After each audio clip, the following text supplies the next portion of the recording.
Solomon characterized it last night as an enemies list. Do you feel like an enemy? Well, here's what I want people to understand. We have checks and balances in our country. I was the chairman of the Judiciary Committee in January of 2021. I made phone calls to a lot of people to find out what I should do as a senator regarding certifying the election and whether or not, as chairman of the committee, we should have hearings. And to find out that Jack Smith in 2023, 30 months after the fact, wants to know who I called and where they were at and where I was at is beyond unnerving. And whether you like me or not or agree with my politics, it should bother you greatly that a United States senator would be, his phone records or her phone records would be subpoenaed by the FBI 30 months later with no reason to believe I'm involved in any crime. It is really an abuse of the process. But here's what your viewers need to understand.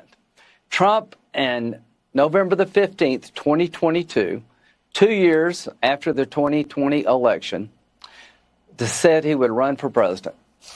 He announced he's going to run for president in 2022 for the 24 election. Within 8 months, 91 indictments were levied against him, coming from New York, Atlanta, Washington, D.C., and Florida. 91 felony charges against Donald Trump. Here's what I believe. If he had never announced he was going to run for president, none of this would have happened. They were trying to destroy his comeback.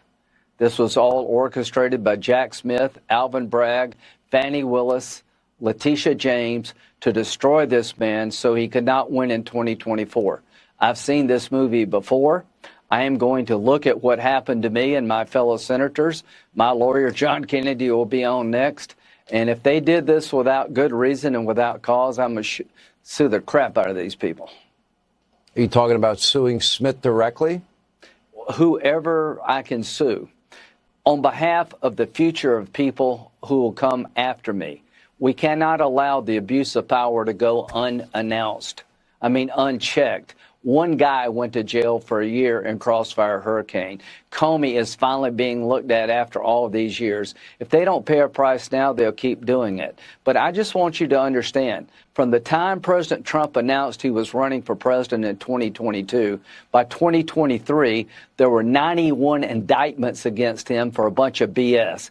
Alvin Bragg brought felony charges against Trump for misdemeanors combined, and nobody in the history of Manhattan had ever been charged under that theory. Jack Smith released a document about why he thought Trump was guilty in October, right before the election, violating protocol of the Department of Justice. And October the 24th, about 2 weeks before the 24 election, Jack Smith released to the public his brief regarding the allegations against Trump. Trump is charged with compromising classified material. Hillary Clinton took a hammer, her people did, to the hard drive to destroy it and bleach it to wipe away evidence of her wrongdoing, and she didn't get charged with anything. This stinks to high heaven. I'm tired of it. God bless Dan Bongino and Kash Patel and Pam Bondi. We've got new people in town to clean this mess up. And my goal is not to do this to Democrats, to make sure it's never done to anybody in the future. And those of us that were wronged, if we were wrong, pay a price. Pay a price. They did use the dirty dossier.